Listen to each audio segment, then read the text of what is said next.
Nós hoje vamos começar a falar um pouco acerca da Páscoa e nós terminamos no próximo fim de semana com o Tadel e o próximo culto.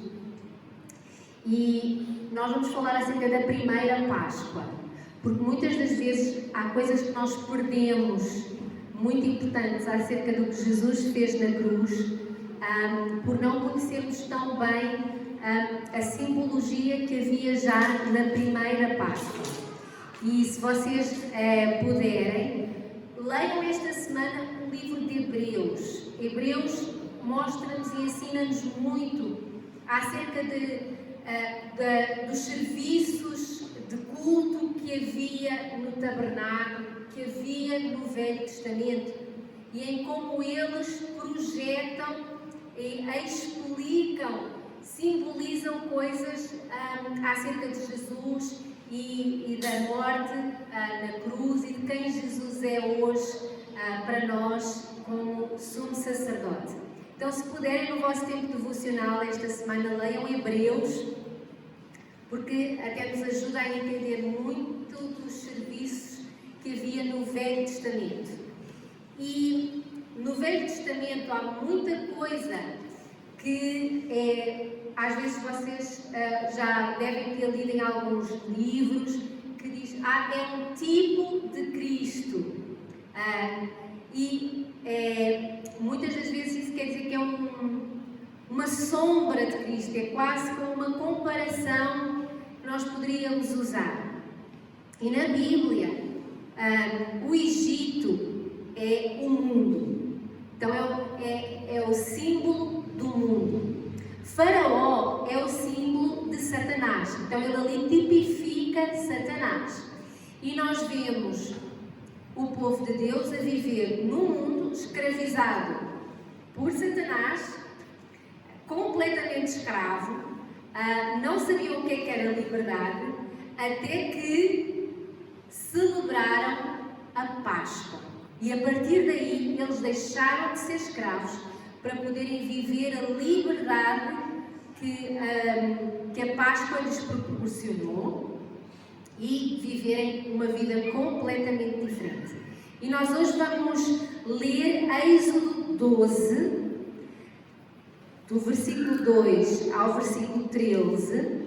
Nós hoje só vamos estudar algumas coisinhas destes 11 versículos e tudo aquilo que nós não conseguimos explicar hoje, nós vamos falar na próxima semana. Amém? Então, diz o seguinte: este mesmo mês vos será o princípio dos meses. Este vos será o primeiro dos meses do ano. Falai a toda a congregação de Israel, dizendo: aos 10 deste mês tome cada um para si um cordeiro, segundo as casas dos pais, um cordeiro para cada família. Mas se a família for pequena para um cordeiro, então tome um só com o seu vizinho perto de sua casa, conforme o número das almas. Cada um conforme ao seu comer, fareis a conta conforme ao cordeiro. O cordeiro, ou cabrito, será sem mácula, um macho de 1 ano, o qual tomareis das ovelhas ou das cabras. E o guardareis até ao 14º dia deste mês, e todo o ajuntamento da congregação de Israel o sacrificará à tarde. E tomarão do sangue e pô-lo-ão em ambas as ombreiras e na verga da porta, nas casas em que o comerem. E naquela noite comerão a carne assada no fogo, com pães, asmos, com ervas amargosas a comerão. Não comereis dele cru, nem cozido em água, senão assado no fogo. A sua cabeça com os seus pés e com a sua fressura.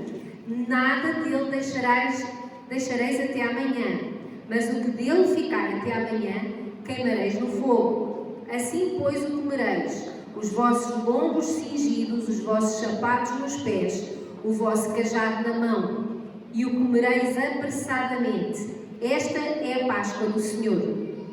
E eu passarei pela terra do Egito esta noite.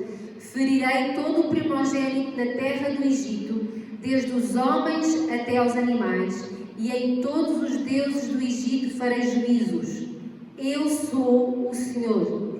e aquele sangue vos será por sinal nas casas em que estiverdes. Vendo eu sangue, passarei por cima de vós, e não haverá entre vós praga de mortandade, quando eu ferir a terra do Egito. Então, é um grande texto, muitos de nós já conhecemos esta história, mas nós hoje vamos estudar princípios que aqui estão, que exemplificam coisas que acontecem na Páscoa em que Jesus morreu, mas que aqui já nos vai dando então algumas luzes. Então fala que este mês vos será o princípio dos meses. O primeiro mês no judaísmo, que o calendário judaico é diferente, é Abib, que na maioria das vezes vocês encontram como Nisan. Porquê? Abib era o nome hebraico, Nisan era o nome babilônico. E depois da tradução, então a maioria dos calendários, vocês veem lá, março, abril, aparece a palavra Nisan, porque já foi traduzida no tempo em que eles estiveram na Babilónia. Mas em hebraico é Abib, que quer dizer florescer, desabrochar. É o mês da primavera, é o mês em que a vida começa. E nós, quando aceitamos o Senhor Jesus, quando nós vivemos a verdadeira Páscoa, a partir daí, o inverno já passou, é tempo de cantar. Então, a primeira Páscoa da nossa vida, vamos ver como a primeira Páscoa é o dia que tu aceitas o Senhor Jesus.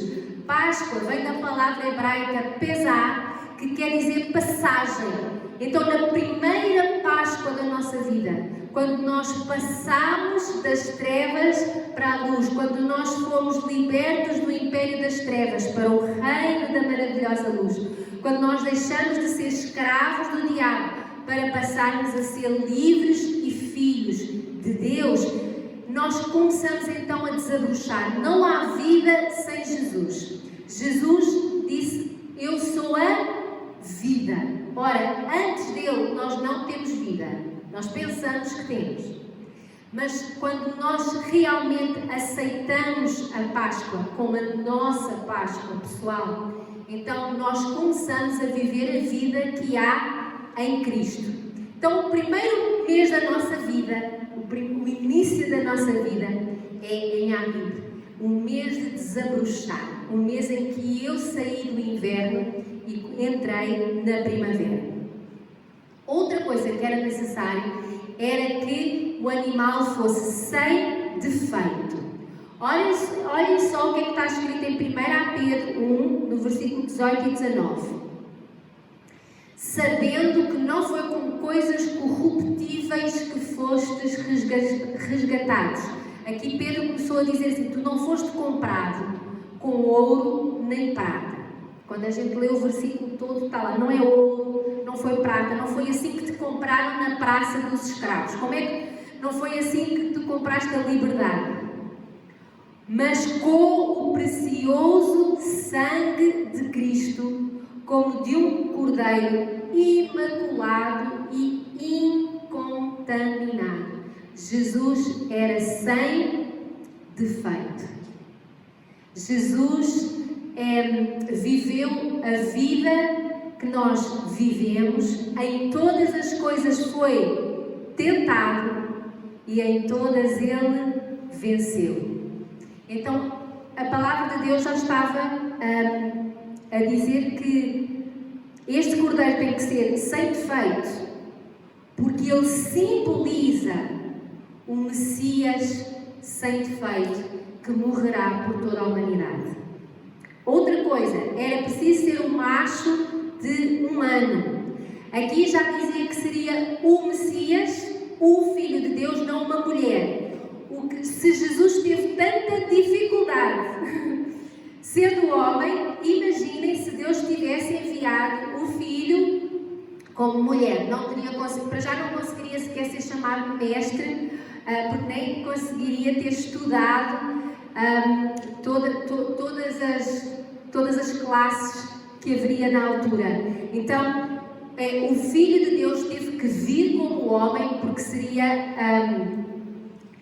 já estava escrito, é macho, seria muito mais aceito e teria muito mais espaço de autoridade pública, como Jesus teve, e era de 1 ano. Para quem não sabe, a maioria dos cordeirinhos são desmamados até aos 100 dias, estamos a falar de 3 meses. Então até aos 3 meses faz-se o desmame, para eles poderem começar a comer a relvinha, outras coisas para além do leite materno.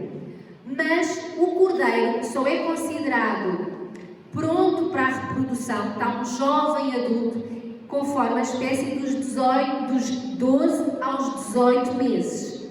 Então, quando Moisés ouviu Deus dizer, olha, é o cordeiro de 1 ano, é um jovem adulto, ele já está formado, já deixou de ser criança, já deixou de ser adolescente, é um jovem adulto e vai ser morto.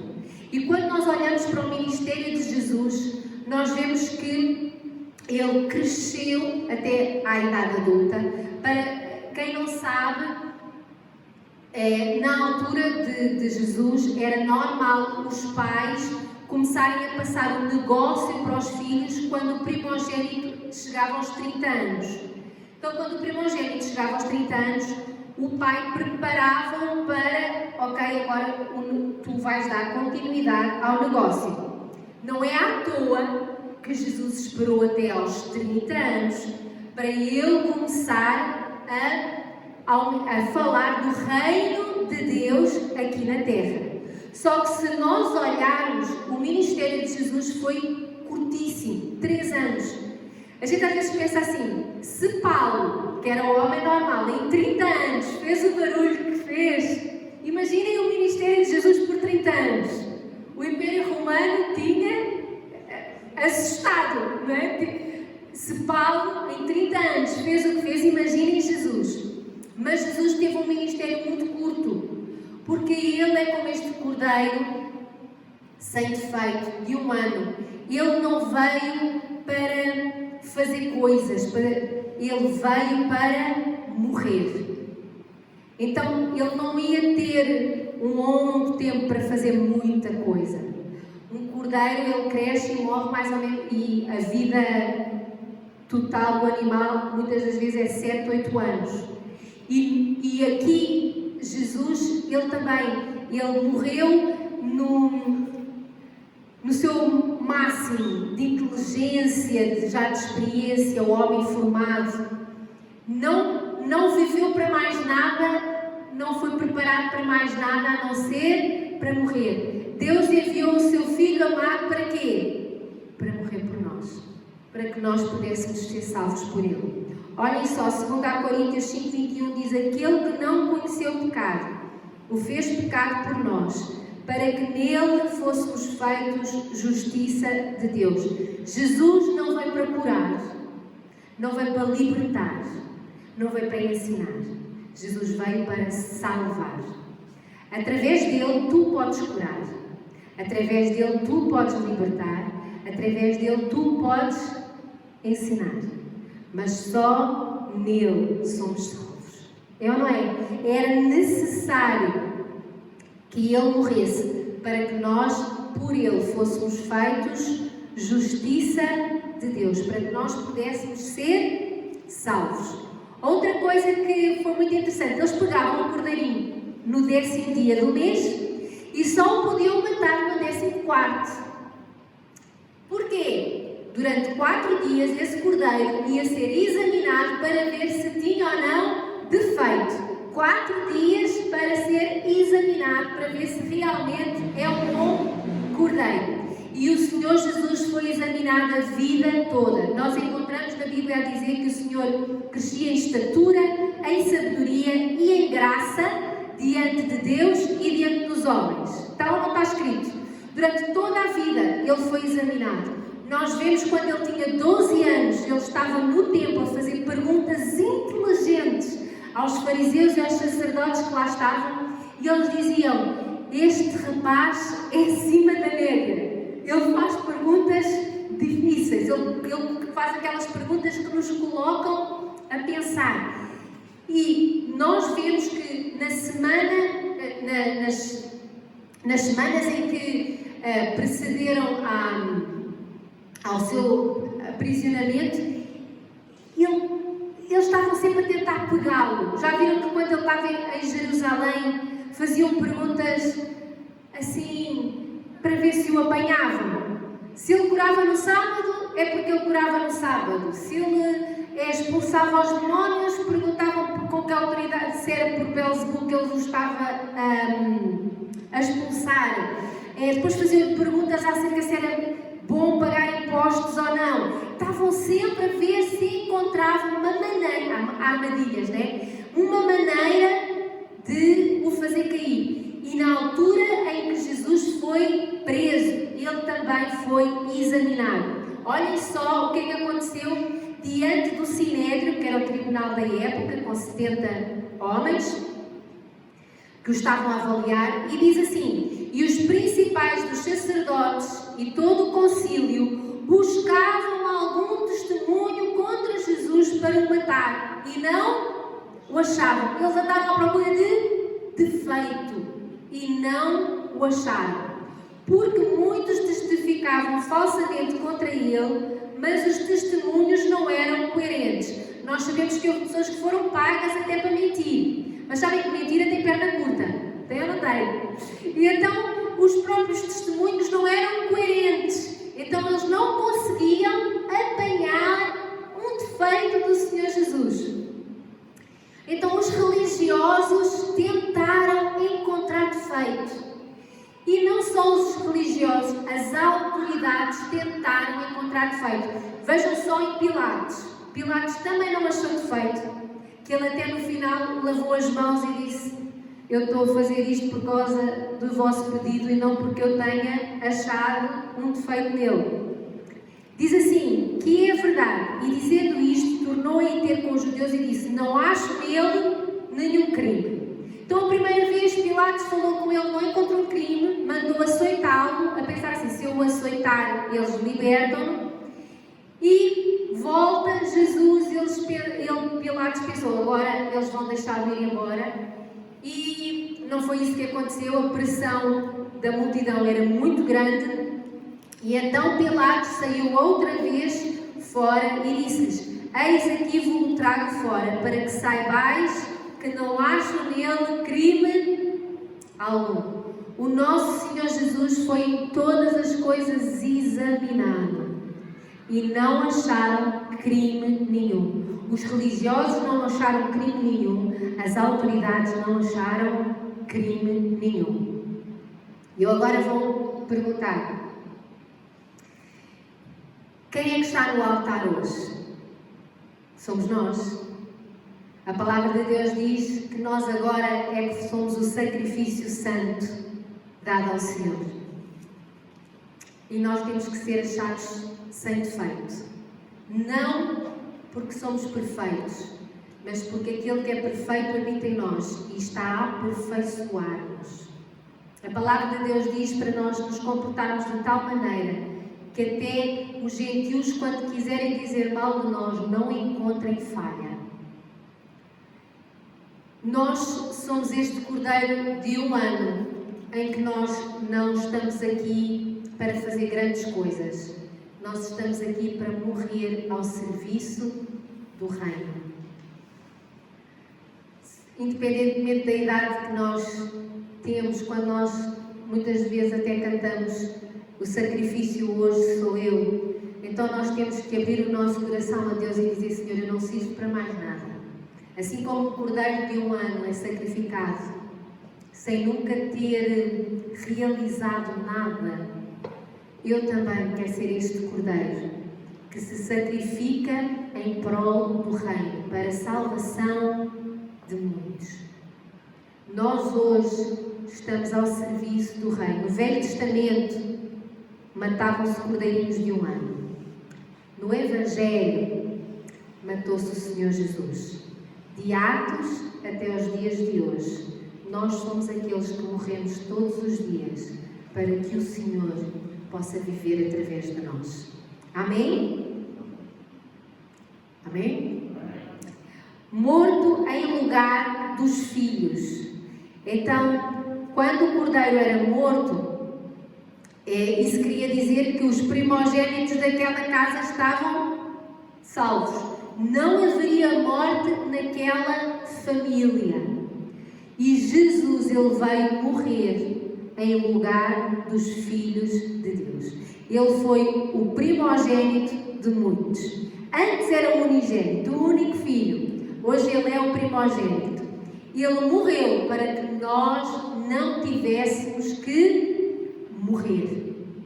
E nós precisamos dizer, Senhor, assim como aquelas famílias não tiveram ninguém morto, eu quero tomar posse desta palavra para a minha família, que na minha família também ninguém morrerá, porque Jesus já morreu por ela. Amém? Olhem só o que é que está em Romanos 8, 29 e 30.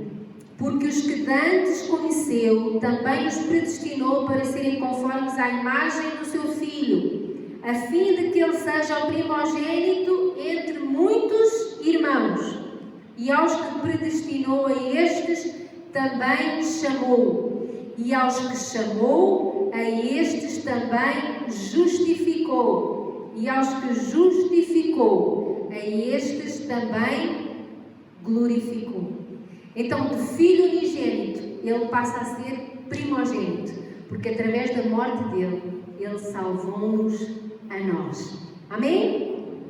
Outra coisa que era necessária, então eles matavam o cordeiro e depois o cordeiro foi morto à tarde, assim como o Senhor Jesus morreu na cruz de tarde, e depois eles tinham que pegar o sangue e colocar o sangue na porta. Agora, este sangue era para quem estava dentro da casa não via o sangue. Nós vemos o sangue de Cristo em nós? Não. O sangue era para quando o anjo passasse, visse que aquela casa estava protegida. O sangue é para Deus ver. Quando Deus vê o sangue de Cristo, nós não vemos o sangue de Cristo em nós, é pela fé. Mas Deus olha para nós e Ele vê, tu foste lavado pelo sangue do meu Filho. Tu estás justificado. A morte passa por ti, mas não entra. Amém? Aquele sangue vos será por sinal nas casas em que estiverdes. Vendo eu sangue, isto é Deus a falar, passarei por cima de vós, e não haverá entre vós praga de mortandade, quando eu ferir a terra do Egito. Todas as 10 pragas que houve no Egito, elas nunca chegaram ao povo de Deus. Nós hoje ouvimos falar tanto de praga, de doenças, de maleitas. Não é só o coronavírus. Tem havido muita depressão, tem havido muitas falências, mas a gente pode pegar e dizer assim, não. Nenhuma praga chega. Nenhuma praga de mortandade. E nós vemos hoje o mundo ser ferido pelas suas próprias decisões e escolhas. A palavra de Deus, na passagem que eu vos li, fala acerca de como Deus feriu com juízo os deuses do Egito. E nós hoje estamos a ver os deuses do Egito a caírem, a serem feridos. Quem acreditava no dinheiro, quem acreditava no bem-estar, quem acreditava nas distrações, quem acreditava... Agora vê que até acreditar nos sonhos, eu não posso acreditar nos meus sonhos, porque os meus sonhos são totalmente quebrados quando vem o confinamento, mas os sonhos de Deus permanecem. Então nós estamos a viver em tempos em que os deuses do Egito estão a sofrer juízo, mas nós podemos olhar e dizer, mas a minha casa, ela está coberta pelo sangue do Cordeiro. E por causa disso, o anjo da morte não entra. A praga não entra. O Senhor vê que nós fomos salvos. O Senhor vê que nós fomos lavados pelo sangue. E por causa disso nós estamos protegidos. Amém? Outro, aplicado com isopo. Quem é que sabe o que é isopo aqui? Olha, é uma plantinha que parece alfazema, é roxinha também, e até existe essência de isopo. Essa essência é estimulante. É uma essência que te dá energia. Mas é muito pequenino. E há uma coisa na Bíblia que é chamada de pequenina, que é fé. É algo muito simples. E enquanto que no Novo Testamento Jesus falou: se tiverdes fé como um grão de mostarda, há uma altura no Velho Testamento em que o isopo é demonstrado como uma plantinha que não vale nada. Está lá em 1 Reis 4:33 que diz: desde o cedro que está no Líbano, uma árvore altíssima, até ao isopo que nasce na parede. E aqui nós vemos o poder do isopo em ação, porque aquele sangue era espalhado pelos umbrais e pela verga da porta, pelo poder do isopo. Tinha que ser aquela planta. O Senhor queria que eles usassem o isopo como nós usamos a nossa fé.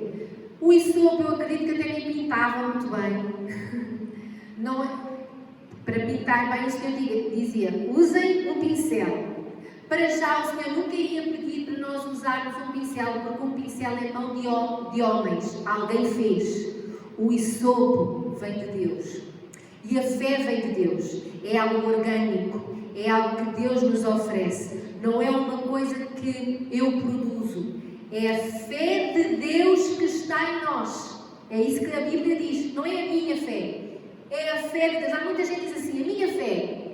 Mas quando nós vamos a ler, o que nós vemos é a fé de Deus que em mim habita. É a fé de Deus. Foi Ele que me deu. Foi Ele que colocou em mim. É Ele que me dá o isopo na mão. Algo simples, mas que eu utilizo para pintar com sangue a verga e os umbrais da porta. E nós às vezes pensamos: a minha fé é tão pequenina, o sangue até ficou mal pintado. Não interessa. Sabe, o Senhor se a gente utiliza a fé, ela vai crescer, porque ela é estimulante. Ela vai nos estimular a coisas maiores. Ela vai nos dar energia para coisas maiores. Começa pequenino hoje. O isopo é muito pequenino, mas se tu puseres muito isopo em casa, tu vais sentir o seu cheirinho, tu vais sentir a sua fragrância e tu vais sentir-te estimulado. Da mesma maneira, a fé pode parecer frágil, mas conforme ela vai crescendo na nossa vida, ela vai nos levar a sonhar mais alto, ela vai nos estimular, ela vai nos levar a acreditar em coisas maiores. Porque o Senhor diz que Ele tem sempre muito mais para nós do que tudo aquilo que nós podemos imaginar, pensar ou pedir. Amém? Outra coisa muito interessante é que o cordeiro não podia ser comido cru nem cozido. Ele tinha que ser assado pelo fogo. Em Isaías 53, no versículo 5, o profeta escreveu o seguinte: Ele foi ferido por causa das nossas transgressões, moído por causa das nossas iniquidades. O castigo que nos traz a paz estava sobre ele, e pelas suas pisaduras fomos sarados. O fogo aqui fala de juízo de Deus. O castigo que deveria de ser sobre nós estava agora sobre o cordeiro. Se eu comesse o cordeiro cozido, é quase que eu digo: coitada daquela pessoa, a pessoa morreu na cruz, era tão bom homem, tinha uma filosofia tão interessante de vida, na época dele não entenderam a sua sabedoria, o seu coração, e agora morreu. Nós vemos a morte, nós vemos a injustiça, mas não conseguimos ver como sacrifício, como algo que foi entregue a Deus.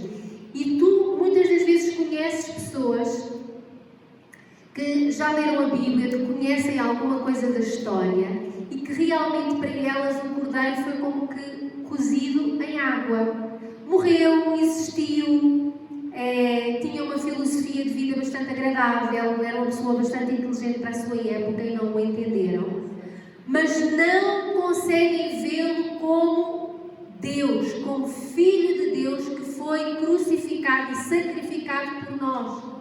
Há religiões que estudam Jesus como um dos muitos deuses, um dos profetas, um dos filósofos, um dos espíritos iluminados, mas não olham para ele como aquele que foi assado no fogo, que foi dado como sacrifício em nosso lugar. O juízo de Deus estava sobre ele, de tal forma que o Senhor Jesus na cruz diz: Deus meu, porque me desamparaste.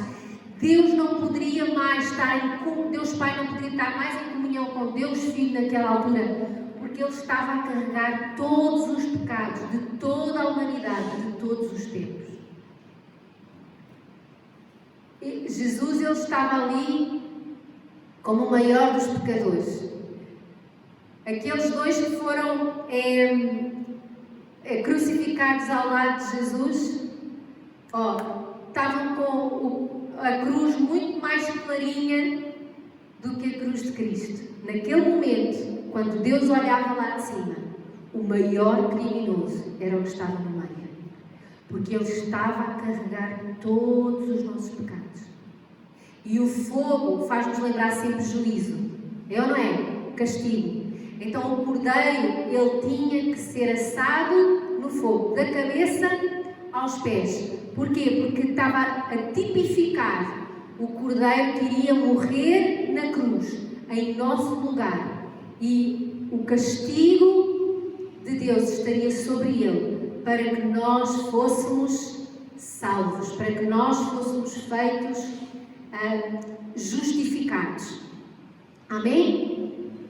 Outra coisa muito importante é que os ossos não seriam quebrados. E nós encontramos isso até quando Jesus morre. Nós acreditamos que Jesus morreu primeiro que os outros dois criminosos, porque nós sabemos que Jesus já tinha sido açoitado. E isso não acontecia a todos, era um castigo à parte. Possivelmente os outros dois não teriam sido açoitados e por isso estavam a aguentar mais o tormento da cruz. E o Senhor Jesus morreu primeiro. Então era muito normal os soldados partirem os joelhos, que era para acelerar a morte. E quando eles chegaram a Jesus, eles viram: olha, não é preciso, já morreu. Mas isso tem a ver com a humanidade e tem a ver com uma simbologia que nós encontramos. Eva foi feita da costela de Adão. A palavra de Deus diz assim: o Senhor Deus fez cair um sono pesado sobre Adão e este adormeceu. Tomou uma das suas costelas, cerrou a carne em seu lugar, e da costela que o Senhor Deus tomou do homem, formou uma mulher e trouxe-a a Adão. Nós não fomos criados de ossos quebrados. Nós não fomos criados de fragmentos. E enquanto que nós vemos que da costela de Adão foi formada Eva, nós sabemos que de Cristo foi formada a Igreja. E nenhum dos ossos podia estar quebrado, porque a Igreja, ela tem que ser imaculada, gloriosa diante do Senhor. Olhem só o que é que está escrito em Efésios 5, 25 a 27. Como também Cristo amou a Igreja e a si mesmo se entregou por ela para a santificar, purificando-a com a lavagem da água pela palavra, para a apresentar a si mesmo Igreja gloriosa, sem mácula nem ruga, nem coisa semelhante, mas santa e irrepreensível. Como na Bíblia nós encontramos esta simbologia em que Adão adormeceu para nascer Eva, nós também encontramos Jesus morreu para surgir a Igreja. E a Igreja não surge de ossos quebrados. Por isso é que nenhum osso em Cristo poderia ser quebrado. Porque nós temos que ser apresentadas como uma Igreja gloriosa, sem mácula, nem ruga, nem coisa semelhante, mas santa e irrepreensível. É muito interessante nós vermos que no Vale dos Ossos Secos, fala de um vale de ossos secos que não tem tecido, não tem carne, não tem sangue, mas nunca fala de que os ossos estavam partidos. Todos nós conhecemos o sonho, a visão do vale de ossos secos. Os ossos podiam estar ali desconjuntados, sem nada. Mas quando dali se formou um exército, Deus juntou tecido, Deus juntou carne, Deus juntou sangue. Mas não fala que Deus teve que colocar ossos no gesso para eles se endireitarem. Então nós existimos como Igreja porque Jesus morreu por nós. Amém? Outra coisa, comido completamente. João 6, 56, 57, Jesus fala assim: quem come a minha carne e bebe o meu sangue permanece em mim e eu nele. Assim como o Pai que vive me enviou e eu vivo pelo Pai, assim quem de mim se alimenta também viverá por mim. Comido completamente. Mas essa parte da Bíblia eu não gosto muito. Até Paulo escreve: maldito o homem que tirar ou que acrescentar alguma coisa à palavra de Deus. Quando nós aceitamos Jesus como a nossa Páscoa, a nossa passagem, nós temos que comer completamente da sua palavra. Nós temos que beber completamente dos seus princípios. Eu não posso escolher o que se adequa a mim, o que eu gosto, o que é fácil. Jesus diz: queres viver em mim? Queres viver no meu Pai? Então precisas de comer a minha carne, beber o meu sangue. Nós precisamos de viver completamente tudo o que o Senhor Jesus nos ensina. Mas eu ainda não consigo. Nós estamos em aperfeiçoamento. Mas a meta é, esta parte da Bíblia para mim ainda é um bocado difícil de eu vivê-la. Mas eu vou chegar lá. Eu não vou recusar comer este versículo só porque não se adequa ao meu estilo de vida. Entendem? Então, quando a palavra de Deus diz que o cordeiro era para ser comido completamente, Jesus, ele também disse: comei de mim, permaneçam em mim, bebam em mim. Quem de mim se alimenta, por mim vive. E nós não podemos dizer: eu só quero a perna, eu só gosto da costela. Não. Nós temos que comer completamente. Com ervas amargas. E vocês podem pensar assim: coitados, tiveram que comer isto com ervas amargas. Ervas amargas é algo muito amplo. A alface é considerada uma erva amarga. Então não quer dizer que eles estavam ali com dificuldade. Foi um jantar fantástico. Só quer dizer que não era com coisas doces. Era com ervas amargas. O grilo, o espinafre, a alface e outras ervas mais aromáticas, mas amargas, não doces. Mas não foi um jantar mau, foi um jantar muito saboroso. Eu não sei, quem estava aqui há 2 anos no nosso jantar da Páscoa que nós comemos cabrito, ervas amargas, exatamente como comem os judeus até aos dias de hoje. As ervas eram boas ou não eram? Comeu-se tudo ou não se comeu? Mas aqui, porquê que era preciso ser ervas amargas? Olhem só o que é que Paulo escreveu à igreja em Corinto. Porque a tristeza, segundo Jesus, segundo Deus, opera arrependimento para a salvação, da qual ninguém se arrepende. mas a tristeza do mundo opera a morte. Paulo estava a falar aqui acerca de que não existe arrependimento sem sentir amargo pelo pecado que nós andamos a cometer. O choro inicial, aquela amargura que nós sentimos inicialmente, tipo, eu pequei feio agora, ele é necessário. Porque é esse amargo de boca que nos leva ao arrependimento. Então, que nos leva à salvação, e da salvação a gente não se arrepende. A erva amarga é para lembrar que nós somos salvos quando nos arrependemos. Se não houvesse... Há coisas aqui que, se não fosse necessário pôr o sangue na porta, queria dizer que era só o trabalho do cordeiro.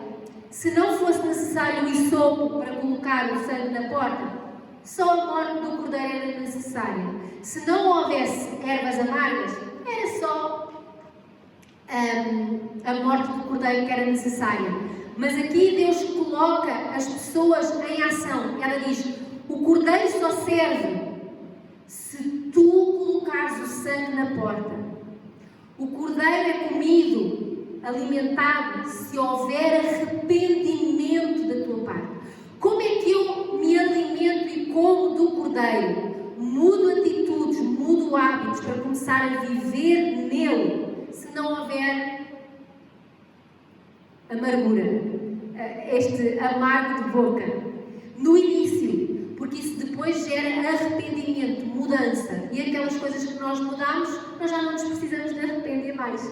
Porque agora nós estamos diferentes, nós estamos a permanecer em Deus. E tem a ver com o outro ingrediente que estava na mesa, que era o pão sem fermento. Fermento na Bíblia é sempre pecado. E o fermento, imaginem quem é que inventou o fermento? Os egípcios. As coisas não são coincidência. Deus tem sempre uma história para contar por trás. O fermento que na Bíblia aponta sempre para pecado foi criado no Egito, que tipifica o mundo. Então diz assim em 1 Coríntios 5, 7 e 8: Alimpai-vos, pois, do fermento velho, para que sejais uma nova massa, assim como estáis sem fermento.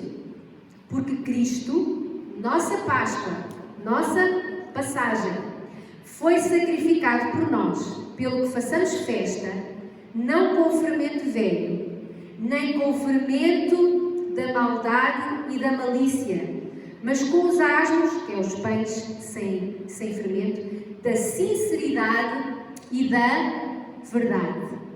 Deus estava a dizer assim, vocês vão assar o cordeiro. É necessário o sacrifício do cordeiro. Vocês vão comer as ervas amargas para sentirem o arrependimento. E vocês vão comer o pão sem fermento. Vocês vão começar a alimentar-se e a viver em santidade. Por isso é que o pão era sem fermento. Nós, quando comemos de Cristo, as nossas atitudes tornam-se cada vez mais sinceras, mais verdadeiras, mais honestas, mais santas, sem mácula. E nós precisamos de caminhar sempre, olhando para o cordeiro, lembrando-nos das ervas amargas e do pão sem fermento. E é algo que nós temos que buscar, comer o cordeiro completamente, sentirmos arrependimento quando ele nos mostra alguma coisa que nós precisamos de mudar, para que possamos viver uma vida sem fermento. E no final, podem-se colocar de pé, vamos ler estes 2 versículos que aparecem em Hebreus, capítulo 10, e diz assim: Entretanto, nesses sacrifícios faz-se recordação do pecado todos os anos, porque é impossível que o sangue de touros e de bodes remova pecados. O apóstolo Paulo estava a dizer assim, sabe aquele sacrifício que vocês estão a fazer desde 1400 anos antes de Cristo? Todos os anos vocês matam cordeiros, bodes, touros, É impossível. A morte de um animal só vos faz lembrar que realmente andaram em pecado neste último ano. Mas, no versículo 10 de Hebreus 10 diz: nessa vontade, que é a vontade de Deus, é que temos sido santificados, mediante a oferta do corpo de Jesus Cristo, uma vez por todas. Depois que Jesus morreu naquela cruz, nós hoje podemos entrar com ousadia no Santo dos Santos.